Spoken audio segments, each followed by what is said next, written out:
just before we go live.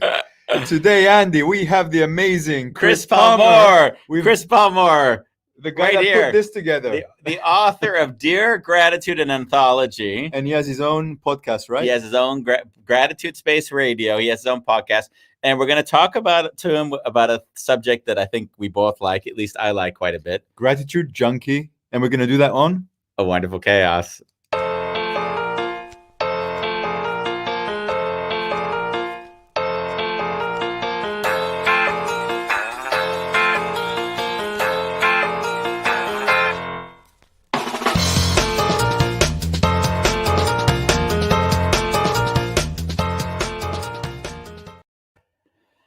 Yes, Bambos, Dimitriou, Charles. You know, I spent a great deal of my time in Los Angeles with another Cypriot who had similar issues to that of your own. You mean abusive father, financial? Yes, all of that. And drugs? No, not that I know of. But the thing is that like I'm picturing Cypriot men, and I don't have a very good image of them at the moment. Shit. You know, I have this very masculine, very aggressive, very alpha male image that's been portrayed to me over and over again. Would that be fair to say? I think my generation, I think the younger generation is more gentle. Oh, okay. Actually, they went the opposite direction. Yeah. They flipped. Yeah, flipped. So we're on today with Chris Palmore. You told me several times that the gratitude episode was one of your favorite ones that we'd done. Yeah, definitely. And why is that?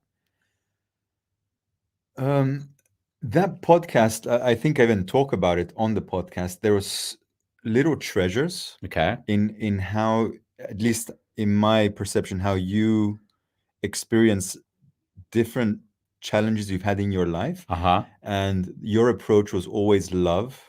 And, you know, if you don't have that mindset and you want that mindset to rub onto you, then you watch that podcast repeatedly and you hope some of it rubs on. And it really got me out of challenging situations. Also, just listening sometimes. It's amazing when you say that. I felt tears come up when you said that, because that's what I feel, and it's interesting to hear it spoken back to me. It's like, wow, that's the emotion that comes up when I feel into it. It is just, it's the whelm space, not the overwhelm, just the whelm. Yeah. Nice. Yeah. Well, we have a lot of gratitude people in our environment. Will Pye, who wrote the Gratitude Prescription and Blessed with a Brain Tumor. Yeah. Those were two books that he wrote. We're heavily in gratitude. We haven't had him on the podcast, right? We haven't had. I think you had an issue with him and he didn't want to come on. No, he had an issue with me. Exactly. But we're grateful for that. And we're grateful for that. So but I think in the meantime, he's seen enough of our shows and understands what we're all about. So I think we'll get him on at some point as well. But we'll say he's been hijacked. We got another gratitude person in his place. There's only one person allowed in the gratitude space. We're just taking that one person. Where'd you find Mr. Chris Palmore? Where do you think? If you had to guess, take a guess. Just don't. Cass Midgley? Cass Midgley would have been a good guess. No, Gino Yu. Gino Yu has brought on so many guests. He's the professor from Polytechnic University, assistant professor of Polytechnic University, and he met Chris and said, "You need to talk to Andy because you have similar stories." And I talked to Chris sometime mid last year, and it was right when he was coming out with his book. And I have to say, like, people like Chris, I have gratitude for in my life. So Chris was someone who we spoke, we had a very good connection. He immediately purchased both books. He read them, he left reviews, and he really did it from this selfless, beautiful space. And he'll never, he will or maybe not, but never know what that means to me, because it really is saying I'm actually going into your world, inviting it in, and starting to see and discover what I learned from you. And for me, there's such an act of love in that I feel deep appreciation for Chris. Wow. Just based on his. I mean, just that action says a lot. It was really, really beautiful. So yeah, those of you who may have read one or both from books from Andy, sometimes people do read it, but they don't realize that just making time to share a review as to what they got out of the book really helps to support that Andy's been doing in the world. Yeah, very grateful for that, because other people only come into contact with it through the experiences of others, because how do you get to know something in the world? Exactly. And no one trusts anything because everyone promotes themselves so much nowadays. You don't know what's fact or fiction. So, I started listening to it again today, 15th time, guys. And we laugh. I was going to say, you know my life better than I do now. I don't even remember what's in the book because I haven't read it back. You know, it's so funny when you tell me you read a chapter about something. I'm like, well, it's like I listened to them on Audible, right? Yeah. And The Wounded Healer, because you read it, yeah, I think I cry every chapter because I can feel your emotion when you're reading it. And now I'm like, oh, I'm sorry, but I really wish you read the last letter. Yeah, but if I read the last letter, you'd probably be the only one and I'd be crying. But let's bring Chris on, because you know us two, we can chat the whole show. So we're going to bring him on. Let's bring on this gratitude junkie. Yes, the gratitude junkie, Chris Palmore. Hello. Hey, guys. Hello. Thanks for having me here. You have an exceptional microphone in front of you. Isn't he just? You know, it's nice. It's a nice microphone. I did a lot of recording back in the day, like, you know, a singer songwriter. So I got all this nice recording equipment. Unfortunately, now with podcasting, I can pull it out and actually use it. Nice. Singer songwriting. What kind of music are we talking about here? Like a acoustic pop rock. Okay. You know, I've got my favorite band's U2, but I definitely don't think I sound like U2. Okay. Is there any chance, maybe not at this moment, that I can get you to pull out a song for us, like an original? During the podcast, no. Look at that face. Did you see that face? There's nothing better than catching that emotion. Well, I mean, I could totally. I mean, my guitar's in the other room, so I couldn't pull out the guitar. I suppose I could sing a little. If you really wanted to, I could acapella something. I mean, we're not gonna. I just wanted. I don't know how entertaining it would be for other people, though. Hey, listen, everything on this show is fair game. It's about us having fun. It's about us having fun. Yeah, and everyone else is just witnessing. Just witnessing. They can join or not. It's not. Do you have any initial questions? I'd love to sort of let you join or jump in if you want. So, the word gratitude junkie, like when I noticed when I first saw it, I was like, junkie. Like I noticed there was a bit of judgment, what I project onto the word. And then when I took a deep breath in, I kind of felt, oh, I wish I could live in that way myself, actually. So it made me curious. How do you live gratitude junkie? How does that show up in your life? But let's just precursor. He was a junkie, so he has negative connotations to the word in general. So let's also get that clear. Thanks, Andy. Yeah. I mean, you tell him like you're like sitting there in judgment of the guy. Don't at least give him a bone. Let him know what the. Yeah. Go ahead. That's that's kind of the working title of my autobiography, which maybe in 2 or 3 years from now, after people have gotten to know me, they'll care enough to read it. So that's the working title for that, and that kind of stems from me having. So I'm answering your question, but I'm not really directly answering your question. So that idea stems from me having such a passion for initiating, being a catalyst for gratitude, and at the same time, because I've been on this journey for almost 6 years now. Actually, I guess it's been a little more than 6 years. Long story short, I set up events in New York to celebrate the third anniversary of my mom's passing, 2016. Sorry, the second year of the anniversary passing, 2016. I was supposed to go to New York for 12 days, and I ended up not coming home for 6 months. Mm-hmm. And the short of that, because that's that's a loaded thing, right? The short of that is this: I had such a passion and a desire to be a catalyst for gratitude that I basically went off the hinges. And inside that, I ended up having the second, and I didn't know it was my second episode of hypermania. So hypermania basically allows you to think anything's possible. It allows you to spend money and do things, basically do very irrational things.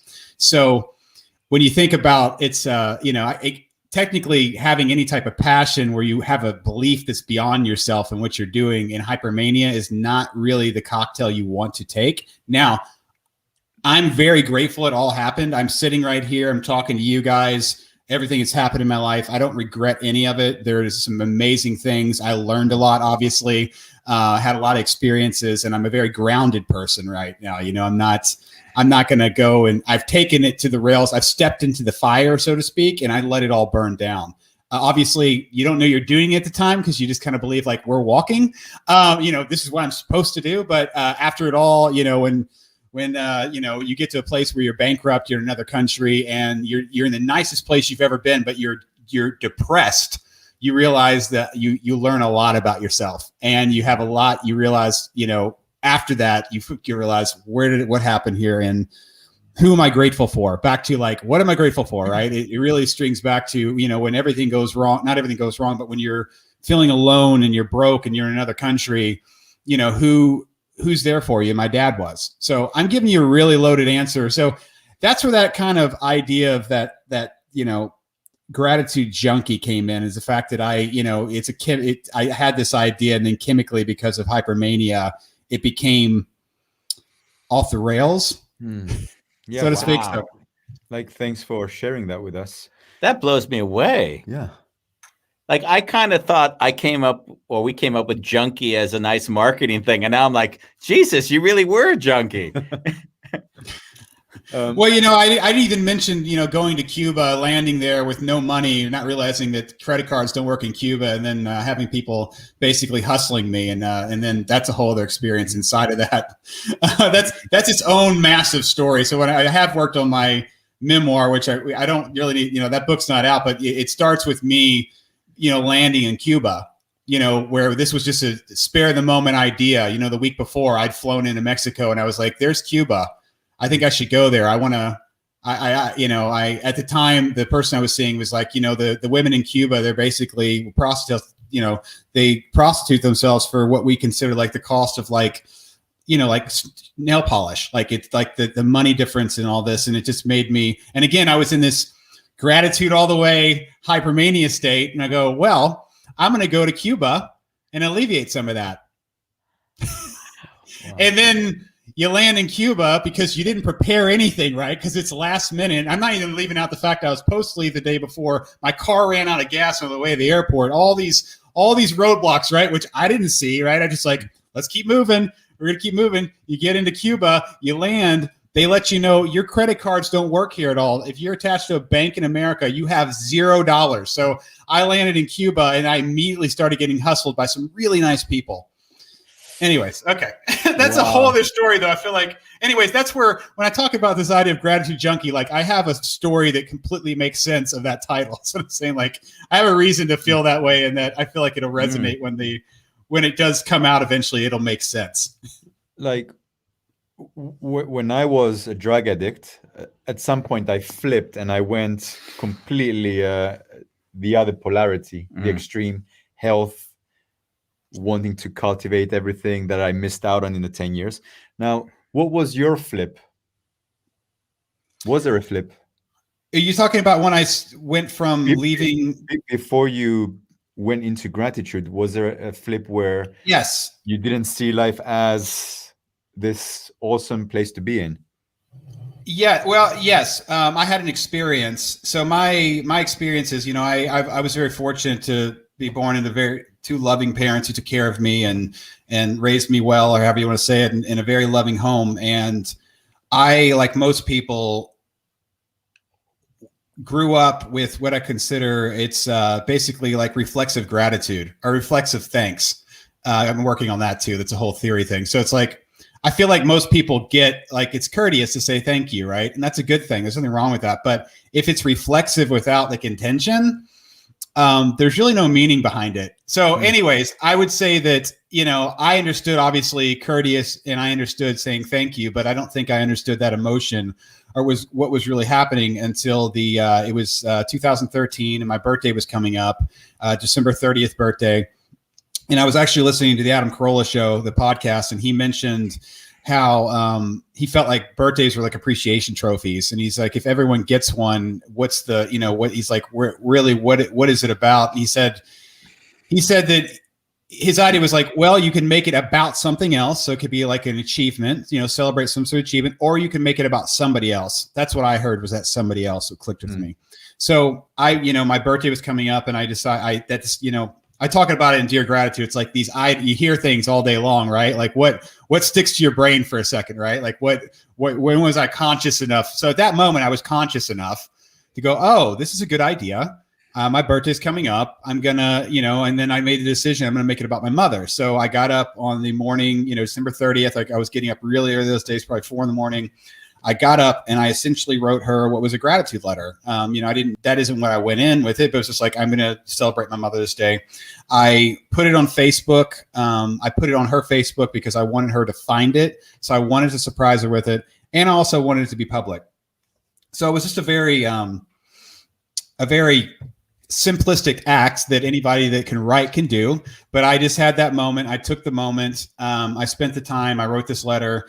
And, I sent it off and felt good about it. I went about my morning. I was expecting my dad and mom to give me a call because they'd normally call and they'd sing me happy birthday over the phone.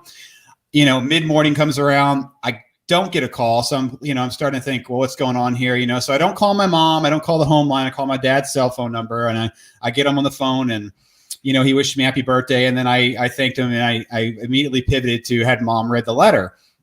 And he said that she had, and that she needed time with it, and that she couldn't talk to me.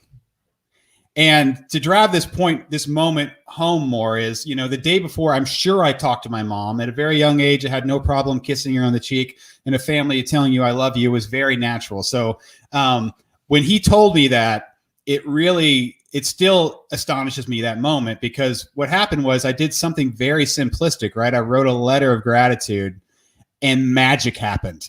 It wasn't writing the letter. Magic's not writing the letter, but what the letter can do is completely magic, because that I could never, think about this, right? If 35 years of my life, this is somebody very close to me, you can't surprise these people. You know what I mean? Like, they know you. There's nothing, if I would have set out, what can I do here to make my mom take a pause? There's absolutely no way I could have done that. So moving forward, and then I'll take a breath and let you guys chat. Later that day we got together, and it created this moment, right? And it was a moment in time. It became special. It was not an everyday, and I think about birthdays over the last several years, if you even think to yourself, like what stuck out, right? What was it? Was it where you were, who you were with? What did you do?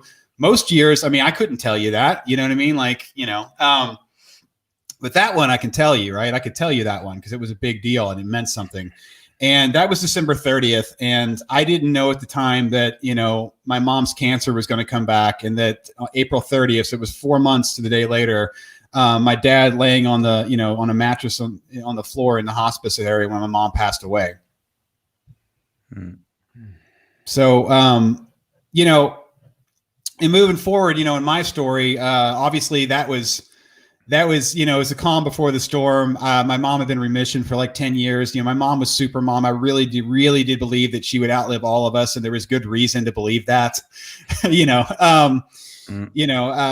that all went down, which was awful. There's, in the book I talk about it, there's obviously, it wasn't all bad. There are good memories, there are really beautiful memories. I want to share one here with you. It's in the book too, but, Dr. Williams, who's my mom's cancer doctor, the day that he basically got around to saying he was going to tell us that, there's medically nothing else they can do, right? It was that moment. It was just kind of like, this is the roadblock, or, we can't do anymore. I remember this, right? So think about how horrible this moment is, right? Because I know it's about to happen, but I'm just telling you, this is this moment, but this is what this beautiful man who loved my mom so much, beautiful human being. He sat there. He let us all know. We were sitting there, in the room, and he said, we medically can't do anything else. He said, I'm not God. He's like, I don't know when or if you're going to die. He said, but I want to say this. He said, to quote Monty Python, you're not dead yet, and we don't mourn the living. We don't mourn the living. And it was such a beautiful moment, right? It was like, obviously, this is a sad moment, but just the idea of this person's alive in front of you. Don't treat them like they're dead. We'll have plenty of time later to have that, right? This is not the time to be, you know, and it was just so beautiful. It was like, you just wouldn't expect, you know, it was such a serious thing. And then he says this, to quote Monty Python, which even more funny is the fact she didn't know who Monty Python was, you know, on top of it. But he's just a, you know, it's just a beautiful man, beautiful moment. That's one of those moments. But you know, gratitude, the amazing thing about gratitude, right, is it stacks. It totally stacks all the time, right? So, for instance, just what I was talking about, right? I wrote a letter, right? That's one stack. My mom read the letter. That's another stack. Together, we had our own stack. My dad read the letter. He had his own stack. My sister read the letter. It was her own stack. Anybody on Facebook had their own stacks. And speaking in this stacking, right? These things that keep stacking. My next stack in this was my dad said, "Do you want to talk at the funeral?" And I told him, no, I didn't want to do that. I said, I just didn't have any desire to get up and be emotional in front of this group. Just need to do it. But I kept thinking this letter, right? I kept thinking about how I did something that I could never imagine it doing.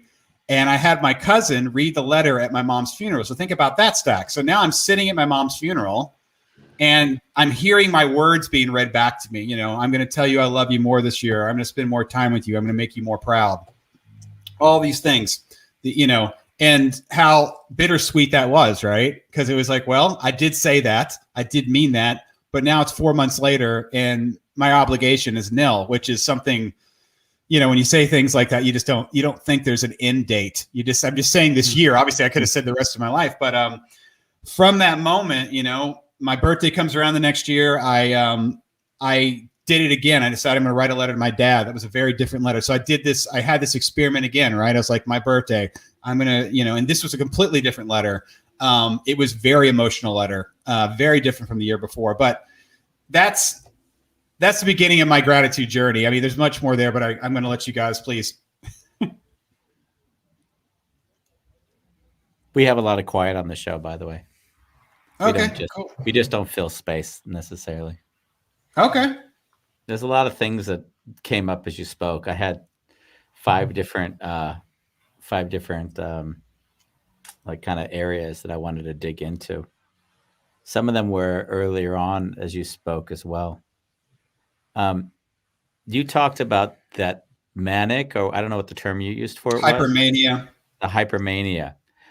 When the hypermania kicked in your life, how was it in your brain? Like, it helped me understand, what was it that was pushing you, and how did that define how your behavior was? Like, because that, I don't understand that. I don't believe I understand it. So I want to just get a sense of what that feels like to be in your head. Okay. Basically, what hypermania does is it's very conducive to, like, almost somebody that's on drugs, like the chemicals in your brain, the good feeling. So, but at the same time, it allows you to think anything's possible, and then you don't take into effect, like, so a lot of people in hypermania do end up filing for bankruptcy. Does that make sense, to give the example? Yeah. Like, you just start spending money. You start acting irresponsible inside of whatever your containment is. So with me going out initially for 12 days, you know, when I realized I didn't have to come back and I could postpone that trip, I did. I stayed in New York, right? Because I could. And then I stayed longer, and then I met somebody, and then that was actually from South America, and then actually she was from Mexico, and we decided, you know, after she went back to Mexico, like, oh, well, you know, we should meet in Playa del Carmen, Mexico, and spend some time together. So because I was already in New York, I was like, oh, I'm on this road. I'm going to fly to Mexico then, which is an irrational thing, because. So just without going into the story of it, because I don't want to go for. So what you're telling me is that it's a manic state where you act and behave on impulse, and there's nothing outside of that impulse. Yes, that's a good way to put it. You act impulsively, which can be obviously dangerous in a lot of different ways, depending on your personality. Yeah, of course. Or going to drugs, which clearly is another way of a form of that. And then when if you're in that state, how does that then mix with gratitude? Because if I understand correctly, you took gratitude as the impetus that you used within sort of this manic state. Is that what I understand correctly? Yes. What happened was, is that I had such a strong belief, like a manifest destiny, about what I was doing, that was like, I'm going to direct it, which does not mix well with hypermania. So think about that. So I can have a manifest destiny, right? But if the gates are open where you're not, then you're just going to keep driving through them. It's like at that point, it was like game on. I'm here. I'm going to follow every impulse. I'm going to continue down this road. I'm on this. That's where the problem is when you have you think like for example, I know that being in Catalyst for Gratitude is really great. And I know what it does to me, but in that state, the hypermania with that, like I was like, I'm going to drive this out. I'm going to make this happen because it has to happen. Right. And then there was no filter. I was out on my own. Yeah. There's no filter. And I just, that's where the 6 months and all that story come in, And then a question for you, was the gratitude even a detriment? Because I could imagine I've got no money and I'm grateful for that. Like in some weird way, it could possibly have reinforced the state you were in, just because if you're grateful for everything and you're losing everything and the car doesn't work and if you're grateful for everything, then you won't even see that there's probably things going on that aren't serving you. Is that also something that you could see potentially had happened at that time? I could see that. What's the best way to answer that?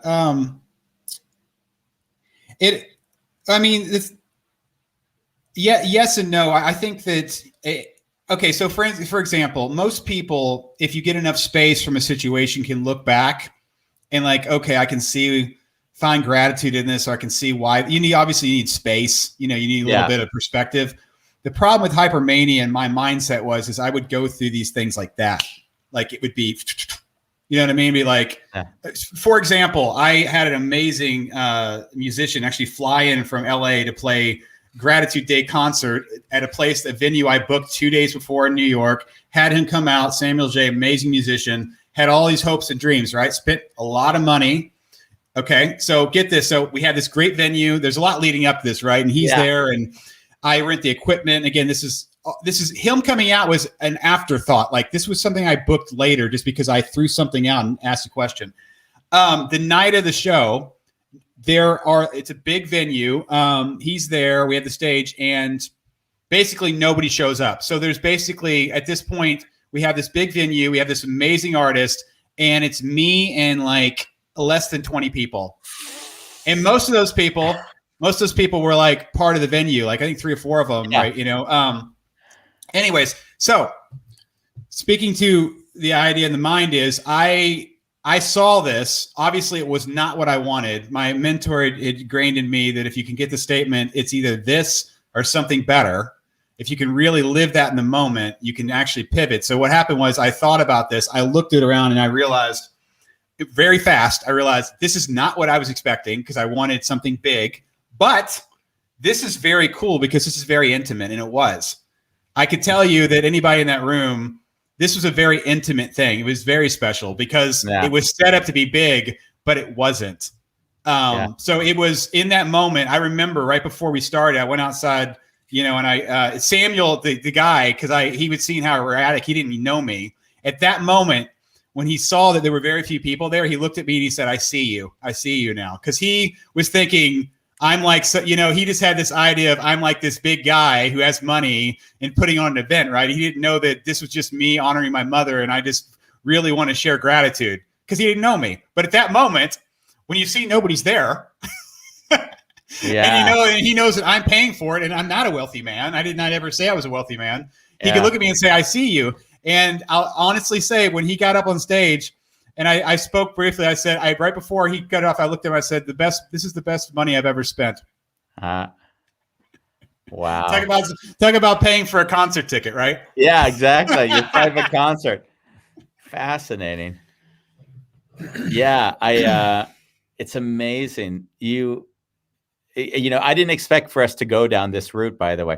All I knew was gratitude. So I didn't know this backstory as much as you've explained it to me now. I have to take it in. I got to say, it's not easy to take in. Like, as I hear you talk, because I don't necessarily listen logically, I feel like, how do I feel in that state? I kind of can feel my body vibrate a little bit. Like, oh my God, that's an intense place to be. Like, very, very intense. Yeah, it was, man. But like I said, speaking to going through real quick, it can be good and it can be bad, Yeah. I'm just processing your reality then. And then we can transition. So do you have any question? I just can follow up unless you have something you want to jump up, please. Wow. When did you go from an unhealthy relationship with gratitude, because that's what I'll call it for the sake of simplicity, to a healthy relationship with gratitude? Like when and how did that happen? I think that it was a gradual process. It was me, and like I said at the time, I didn't know I was into hypermania, but it was when I think you're going to get in trouble all day long with manifest destiny. And what I'm saying about that is, and I've learned this, and it was a hard lesson to learn. I'm very grateful I learned it, is that I don't have attachment to outcomes anymore. I really don't. That's like, for example, the book, right? So we talked briefly about the book. The book, to me, I want to be a catalyst for gratitude. People wrote in gratitude, right? The book exists, and I get to share my story. So just the fact that people wrote, and there's a book with people inspired to write in gratitude exist, to me, that's it. It doesn't have to sell a copy. Honestly, it doesn't, because it's doing what I want to do. And I have no attachment to it, because as an artist, or as me, I just want to share my story. I just wanted to put a book out. I think where the danger lies with most people, and some people just have to learn it, right? So it's like, we could tell people all day long, don't step into the fire. These are the reasons. Some people are never going to listen. It's a hard lesson, is, you just have to, with manifest that, it's just being attached to an outcome, can get you into a place of real danger in your life, where you will continue to push people away, not listen to people that love you, that care about you, spend money you don't have, and, completely drive the car until it's out of gas in the middle of nowhere. And that's not a healthy thing. And I don't think anybody ever sets out to be in the middle of the desert in a car, right, with no gas. But that's like what the reality of that is. Now, my situation, I ended up, after many trials and tribulations in New York, finally I'm in Mexico, and through my dad's help, I rent a place I should have never rented, because it was so nice. It was everything I'd wanted the last 2 months, right? It was the dream, right? I saw it, and I did a long-term rental on a place that had, it was a block off the beach. It had its own rooftop pool, and you could see the sunrise over the ocean there. Like, it was the nicest place I'd ever lived. So I'm only telling this story because I remember getting up every morning, having my coffee, and watching the sunrise. And I remember thinking to myself, how long will it be before I take this for granted? You know what it was? I don't know. It was 6 weeks. Yeah. You know what I mean? It's like, and that kind of brings me back to, I've been thinking a lot lately, when you're born into something good, or when something good happens, it's unfortunate that, like, within a month, like, it just becomes normal. You don't have any more excitement for it. It doesn't buzz you. But honestly, like, with intention, you can appreciate the everyday things. You can, if you're intentional. So, for example, a big one to me is, I got married in the same week my book came out, the same week of Thanksgiving. We went through the K-1 visa process, 4 years long distance. This last year, obviously, the embassy shut down, this, that, and that, right? Like, okay. So for most of my time with Rosio, every night, it would be on WhatsApp with the phone, seeing each other and talking. That was our communication, saying I love you and good night, which was fine, right? In the morning, the messages, okay? Now, she's here, right? She's freaking here. I get to wake up with her, right? And I don't want to take that for granted, but it's so easy. If she's, it's so easy after like a month to go, I'm going to take that for, just unless you intentionally think about it, has not always been this way. I wanted this, right? Like, and that's just simplistically something anybody can do in a journal. So it's like this morning, I literally started a new habit this morning, because I've been saying, like, waking up next to Rosio. But what I do is I write Rosio, and then I wrote remember. And at that moment, I'm going to start doing this, right? I go through layers in my head. I go, remember where we met. We didn't, my hypermania, if I didn't have hypermania, guys, I never would have met her in Mexico. Yeah. That's its own story, right? That's a whole other story. That's just inside of the story, right? But, our trips together, us getting the K-1 visa process, all these nights, and she was there for me when I was depressed when I came back, even though she didn't know me, and our language barrier, all these things, right? But going back to, like, remember that, you were wanting her here. Like every night you were going to sleep by yourself and you were talking to her on the phone, but now she's here. Remember all this, be grateful. She's here. Like, how great is it that she gave up her life in Colombia to come and be here with me? Like, what a gift is that? And if I don't think about it, I'm not going to remember it, and I'm not going to sit in that state and appreciate it, But I remind Ronnie of that all the time. About how him knowing you? No, about how grateful Ronnie should be to have me in her life. His wife. Oh, yeah. You guys have quite a lot of overlaps. Yeah, we do, don't we? And also with your letters, like I got so emotional when you spoke about your mama and your papa. And before Andy took you into the hypermania, I was really sitting with the gratitude, with the intentional gratitude, like what you were speaking to in the beginning, like really tuning into and sharing. And then when you shared, I didn't realize your mother had cancer. So knowing that she had cancer, I imagine that you wrote it from that space of it could end. Actually, when I wrote that letter, she had been in remission 10 years. Okay. So you didn't even have that visual. Wow. No, I didn't. Yeah. The intentional, I'm working on, my whole thing is like being a catalyst. How do you get people into a gratitude practice? Because gratitude is a practice. It's not like it just comes to you.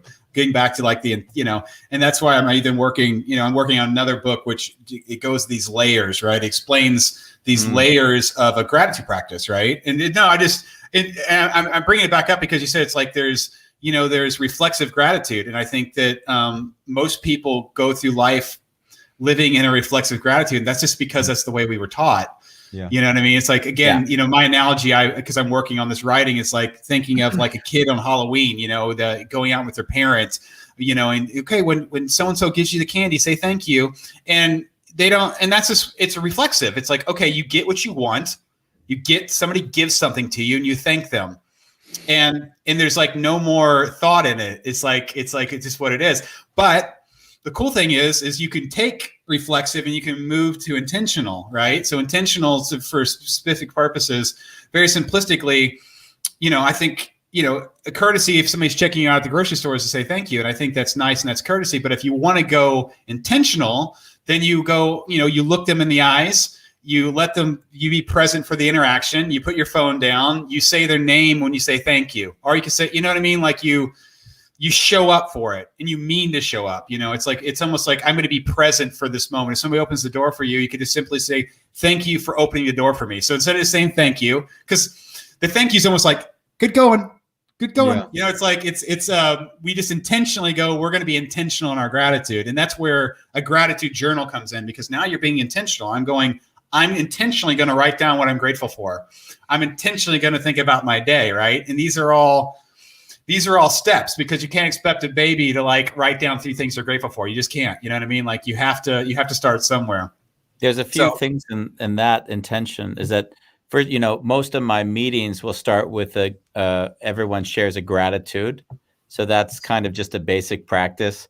I noticed that some people have more difficulty than others, right, to go vulnerable with it. But I do find that just implementing something like that as a standard is a really beautiful way of at least inviting it into a space. And what I've seen, and I told Bambos this often, is that when I leave a person, I will often leave them feeling as if it'll be the last time that I see them.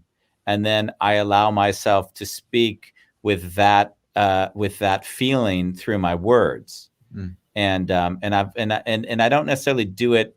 I don't necessarily do it as a technique. It's more like a standard way of experiencing the world, is that I really, my mom, as you know, was killed by the drunk driver. So I've experienced that life can change in an instant. So I don't take it for granted that someone will be there tomorrow. Yeah. So it's interesting, because I found the beauty of those words is actually something that it's hard to explain to a person who does the reflexive appreciation of gratitude. Yeah. Yeah. What I know from you also, or actually from listening to our last podcast on gratitude, gratitude for you is a way of being as opposed to a practice. Yeah, it's certainly a way of being. Yeah, because I think I was with this friend in LA, and we'd be at dinner every Friday night. We had a prepared dinner. It was usually 4 or 5 course. And, and if you're in a long dinner, you could just chit chat the whole night around things that are just general topics. You don't necessarily need to ground in anything more personal or vulnerable. And I noticed that for me, there would always be a point in the evening where I felt like we weren't seeing one another. And not that we had to, not that I needed to impose it, because that begins to be a bit like me telling the group how it should behave. But what I can do is I can be vulnerable, and that decide and define how things evolve, and it doesn't need to go anywhere. And usually vulnerability and gratitude is like what I found to be a beautiful way of, as you say, putting the stack into a room. Because once that stack exists, then the next stack and the next and the next, people feed it or they don't. And if they don't, it's not an issue. I think that's an issue that I see comes up on the show. We talk about a lot, is that when people impose a behavior and tell others they should do or be a certain way, like that's their own issue, of course.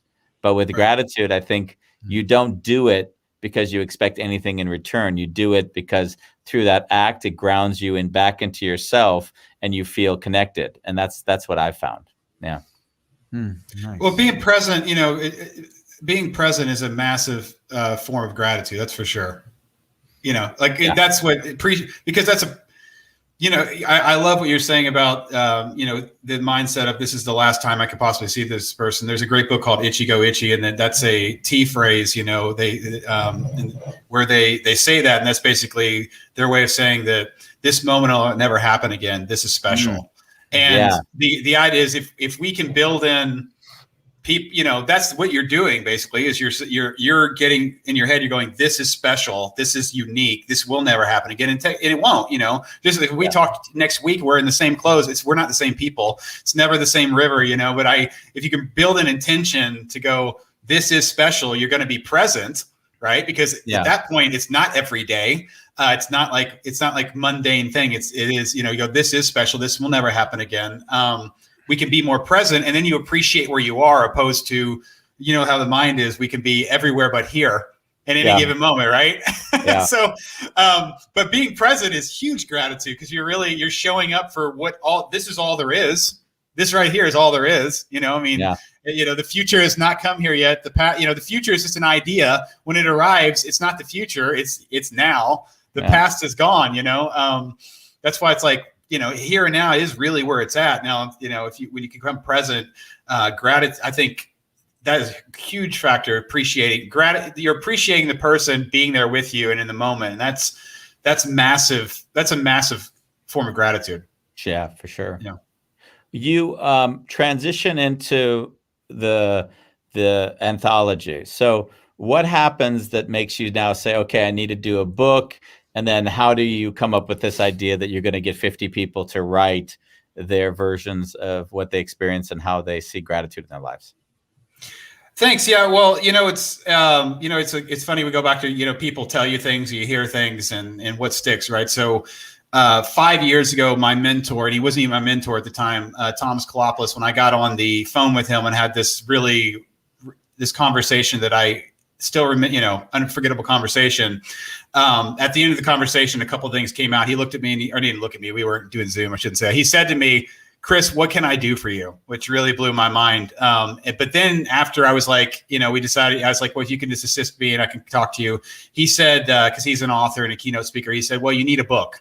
He said, you need a book. A book will allow you to get in front of more people. He's like, he's like, I know people in the speaking circuit. I can't say I can get you on there, but he's like, I know you have to get a book before you can get out there to talk to more people and share your story about gratitude. So that was 5 years ago. And I'd never forgotten that. Obviously I got caught up in, I launched my, my website went from letters to gratitude.org to gratitudespace.com through a tour out west where that real briefly, that tour, which will be its own book at some point too, is, I traveled up Chicago to see U2 with my dad and some friends. I got on a train by myself to Seattle, Washington. I met with friends, collected videos in gratitude. I went down to San Francisco and to Oakland, collecting videos and meeting with groups about gratitude. I took a bus I took a bus that point down to LA so I could do, got some videos in Hollywood and places there, and ended up in Las Vegas getting videos and connecting with people in gratitude.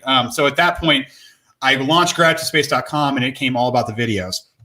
So I'm just saying how I got caught up. From that, it led me to doing long form interviews with people, written interviews on the website, which there were dozens of them, people you may have heard of and others you definitely have not, and then from there sprung this last year, getting back around to things, I go through, we talked about the New York and all that, and then coming back home for the last couple of years and just regrounding myself and realizing what did I want to do? Why was I doing it? What was the real outcome I wanted with gratitude? I had a conversation again with Thomas. I'm bringing this back around, right? So, I'm in Bogota last year, at the beginning of January, and I'm in a conversation with Thomas. And Thomas says, I can see you're doing the interviews again. He looks at me and he says, and he has to look at me now because we're using Zoom. And he says, what do you what outcome do you want? What do you want? Where do you want this to go? And it'd been a long time since somebody asked me that, right? Because of all the hate, all the shit, whatever, all the stuff that happened. And I went back to, I was like, first off, I said, well, it would be amazing if I had 7 other writers and we were releasing gratitude interviews every day, 7 days a week. And we could really be the Huffington Post of gratitude. It's like, I would love that. I would love to be able to interview, have new things. And then he said, he's like, you still could do a book, he's like, and I go, I know, I just want to get in front of more people and be a catalyst for gratitude. So he goes, well, how about this? He's like, commit to the process and don't commit to the outcome. He said, why don't you just for the next 6 months, write 500 words a day and see what happens. He's like, maybe you decide I don't like writing. Maybe you decide, maybe it's all for nothing, whatever, but you just give it a shot, and I go, and Thomas is the type of guy where he's so giving. And for example, I could never afford his time, but yet he freely gives it to me. He's that guy, So I took this calls going, Tom's giving me, he's coming from a great place. He knows what he's talking about. He cares about me. Sidestep to Thomas real quick here, just to leave you a little thing. When I had no money in Cuba and I got on a Wi-Fi card, I used Messenger to ask him to send money to me in Cuba. Anyways, backing back up, that's not an easy thing to do. Anyways, and he did. Anyway, so that's who Thomas is. So, that's how much I love that guy. Just to say that's who he is for me. Oh, there you go. Okay. The 4 of us should do a podcast. That would be great. You guys could share these like crazy stories of us reaching out to you.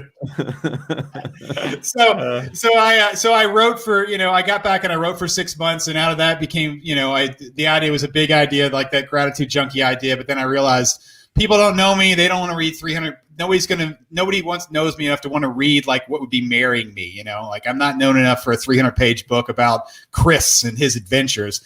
So because I launched the podcast, I had some really great authors who had smaller books, and I go, oh, I'm just going to do a small book.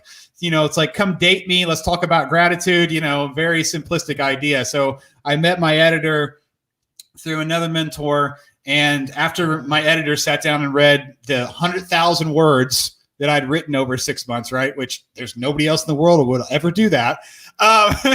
She came back to me and was like, we can share, the beginnings of your story. And how about we get people to write letters to be in the book? It was her idea. She's like, it could be an anthology. So she said it could be an anthology. And because of her confidence that we could get people to write, with her, because I would never have said that myself. We put the call out, and basically these letters came in, and one of the letters which made me cry was a letter that titled Dear Gratitude, because I was opening the whole time, what is the title of this book going to be? What is it going to be? And somebody writing specifically to gratitude as it's like its own being almost really resonated with me. Have you read the book? What? Have you read the book? Yeah, I enjoyed it. Nice. I'm gonna. Thank you. Is it on audio? Not yet, but speaking to that, it's cool because I have a podcast. I'm going to start releasing parts of the book as a podcast. I'm going to get the book then, because I don't want to get bits and pieces of it.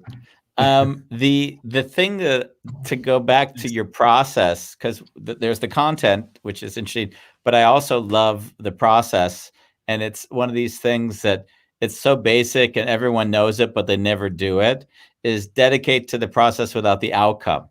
And that's something, as you said it, I laughed and thought, oh, if everyone just got that, even it was funny because even before we started this show with you, Bambos and I were discussing, we often will have the little advertisements with the face of who's going to be on the show. And Bambos said, we probably don't need to do that anymore, because we don't really necessarily work to outcome either. And why would you? And I laughed. I looked at him and I said, Bambos, just because I don't work for the outcome doesn't mean I don't like to do things at a professional level, right? It doesn't necessarily mean that it was good or bad. One may be better than the other, but my idea of whatever professional is, right, which I have aspired to, it's funny. It's almost then again like the Buddhist being intentional, actually. It's being intentional, yeah. So I work with the intention, but not tied, like you would say, to the outcome. And I found that to be a very fulfilling life, for sure. Oh, that's a massive thing. That look with the podcast. Let's go back to my podcast, right? Gratitude Space Radio. I initially just said, so years back, I recorded some podcasts and they were great, but nobody heard it, and it's very detrimental. It was like, this is a complete waste of my time, right? I was like, so it was great, the content. Don't get me wrong, great conversations, but I was so tied into people have to hear this, or it doesn't have value, right? Going back to like, the cool thing about this last year is I was like, okay, I'm going to start podcasting. I'm going to do 12 episodes, and that's what I'm committing to. I'm just committing to the process. I'm not committing to the outcome. I'm not going to, I'm just going to do this. And the amazing thing is I recorded 12 episodes within a period of like 3 or 4 weeks. So at that point, I realized a couple of things. One is I really enjoyed the conversation. I realized that now the amazing thing is I've been like doing email interviews for years. And now it's basically like I'd come out of the dark ages.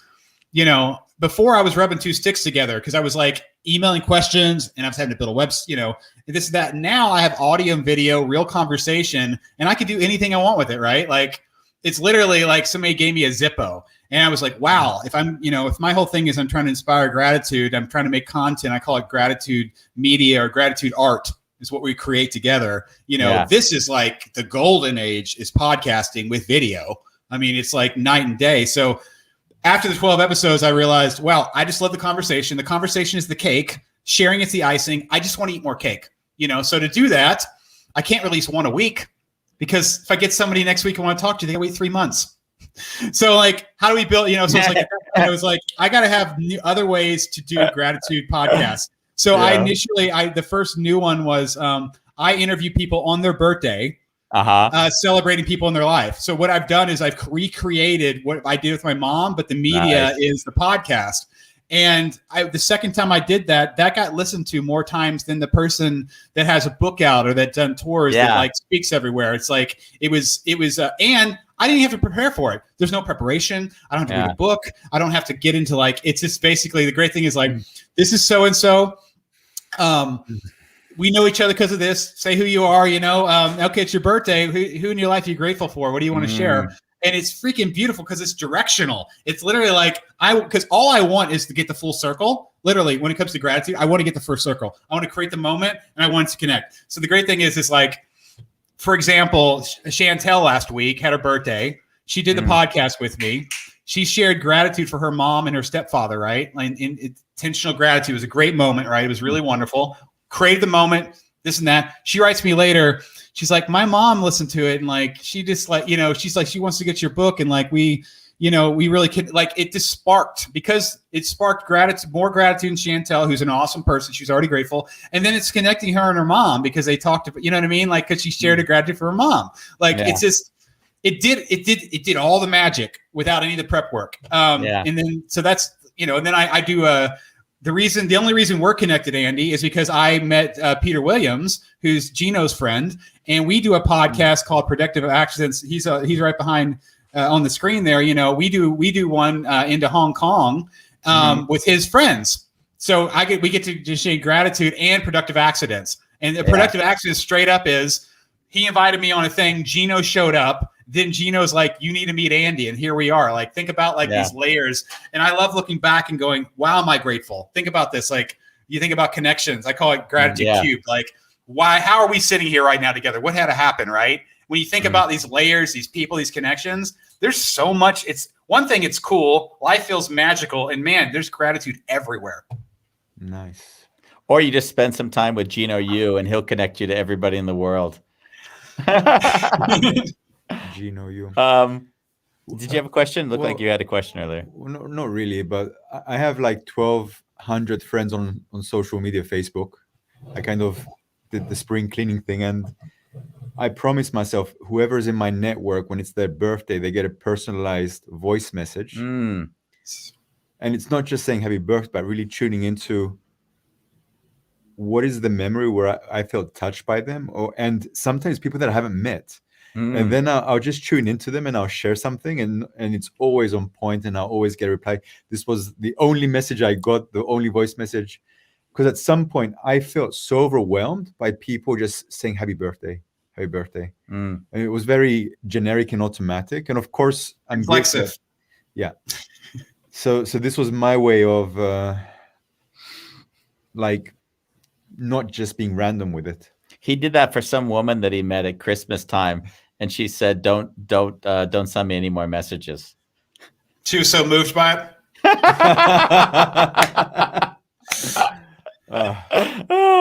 Yeah, Bob, I love that, man, because I have a friend that's she wrote for the book, Mark Shapiro, and he has an app called Love Bomb, and he has a TED Talk where he started doing video. He would shoot short videos to everybody on his Facebook birthday, and he does that for 15 to 20 minutes every day, and he's done like 10,000 of them or something ridiculous, right? But he developed an app called Love Bomb that allows, because he just wants to initiate people into making these connections. Yeah. So that's what. But he's it's a completely grateful thing you're doing. You're I think about being a catalyst for gratitude means a lot of things. And one of them is just showing up and being present for somebody. So when you get on there and you verbalize your appreciation for this person on their birthday, you are being intentional and you're letting them know you showed up.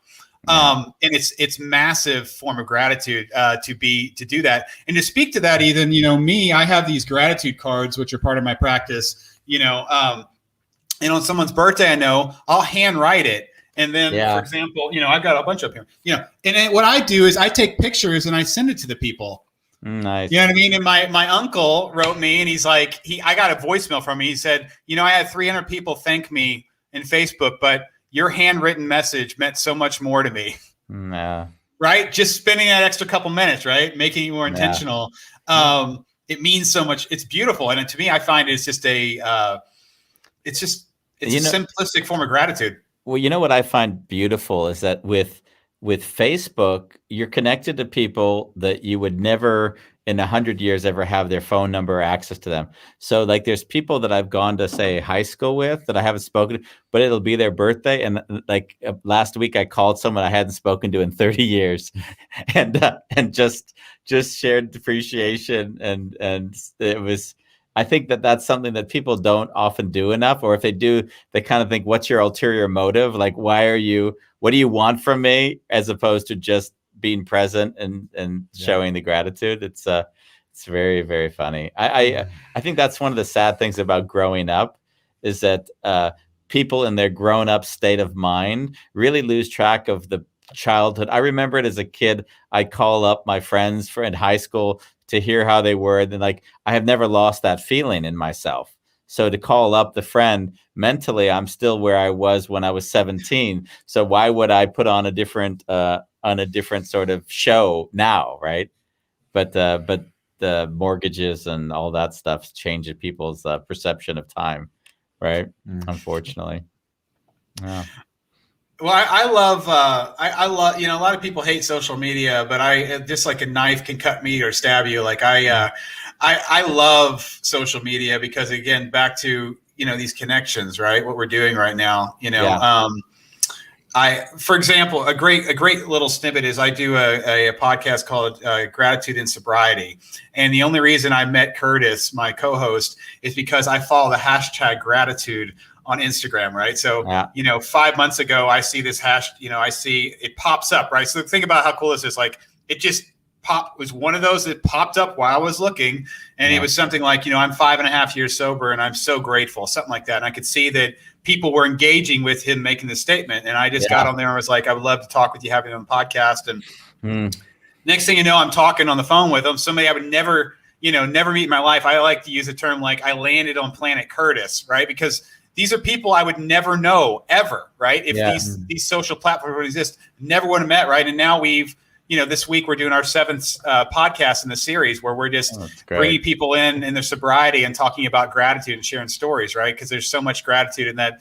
There's so much gratitude to share, but that's just specifically without Instagram, I don't meet Curtis, and then without that, I don't have this relationship. And without that, we're not out there sharing gratitude together in these stories and connecting with people. There's so much power there. Like there's possibilities. How do we say that? There's so many possibilities there. Yeah. So it's a beautiful thing. We've come to the top of our hour. Right. Thank you. Thank you so much. Thank you for being with us. It was really great. Thank you for being so supportive with my books. I'm deeply grateful for that. It's been, as I said, as you're panhandling for reviews, to have someone that you barely know come into your life and just read them and then leave reviews is just, it's really, really appreciated. Yeah. Oh, you're welcome. I'm happy to do it. I'm excited about, should have both, having you on the podcast too. And I did truly enjoy both of your books, and I did have a really great magical moment. I think I can't remember if I told you or wrote it in the review, but I was sitting with my dad in Florida in December because we went on vacation, and I let him know that amazing phrase. It was straight from your book. You said, I'm going to miss my mom for the rest of my life, and that's okay. Nah. And I think and I said that to him. I was having a deep conversation with him because I know he needs to hear that more than I do. Because, just to say it's okay. It's okay if you feel this way. Yeah. And you should feel this way. There's nothing wrong with that. And it's powerful, man. So I like a lot of things. I love your story, but I'm just letting you know, I was reading your book and and that really resonated so much with me that it allowed me to have my own moment with my father. So thank you. We have to figure out another reason to get you on the show. Well, we should do the three of us on my podcast. That'll be, so we'll do that next. Let's just all. Yeah, I think we have a time, actually. Aren't I coming on your podcast, or where are we now? We need to schedule it because what happened was it was going to be a couple months ago and some stuff came up. So we'll schedule it now that we're running, and we'll keep in mind. Do that. Keep in mind, I barely know where I am or what time it is, so you have to manage me a little bit on that one. Okay. Thank you. Thank you. Thank you, guys. Appreciate it. Yeah. Bye. Gratitude, Bambos. Anything new come up for you, given that you listen to our podcast on the gratitude? No. Or at least I need to process. Yeah. You'll watch this one back again, as I know you do. Yeah. I'm very curious about the book, actually. Yeah. I have to say, when I go to gratitude myself, I automatically feel grounded. I don't even need to speak it out, and I already feel it. It's a state in my mind that I'm very aware of. Yeah. And I don't know, is that true for you? Is that the same for you, or how do you experience it? Even the thing that I shared, like sending these voice messages, I notice on days where I might not be fully grounded after doing those messages, I feel more heart connected. So there's definitely an energetic replenishing of my soul. And you know what I like? Bolalang left a message, and that motherfucker knows us so well. It's almost like he's on the show, even if he's not here. He's on the show. Do you read this? The good thing about Chris is that you just listen to him and don't have time to even think of what to ask him. and Bolalang, if you were sitting here with us, I noticed you didn't post your normal questions because you were just like us, just letting Chris be Chris and sort of taking it all in. So yeah, I had a very funny. I love how Bolalang spots everything going on. It's so beautiful to be with him on. We're grateful for you, Bolalang, obviously. So thank you. Thank you. Would you know what's on tomorrow, Bambos? I actually printed it out. Did you really? But I left it in my bag, which is downstairs. But tomorrow we have I See a Future Economy with Colin Turner. This is Bolalang. Bolalang has demanded that we get Colin Turner on this show. It sounds like we're in for a grim look at the future. No, the exact opposite. Colin is all about looking at sharing, looking at economies of gratitude as well, honor pay. Nice. Bolalang sent me an honor pay, which is basically him honoring me for the role or the appreciation of what I've had and meant for him in his life. So it is a very beautiful, grounded space. And I'm sure that Colin will open our eyes up to, you know, how an alternative economy or life might look like, given that the post-capitalist society will have to look a little bit different than what we have today. Nice. And that's tomorrow. And then today's Wednesday, right? Today is Wednesday. Friday we have Mariana. Yeah, and Mariana is the we're going to talk to her singer. She worked as a hostess in the karaoke bars around the world, including Japan. And there's a lot of salacious stuff. And, you know, we also like salacious stuff on the show. She's like a funny person. She also is a psychologist, and she does like couple work. She's got everything going on, and she has that as a background. So we have all that on A Wonderful Chaos.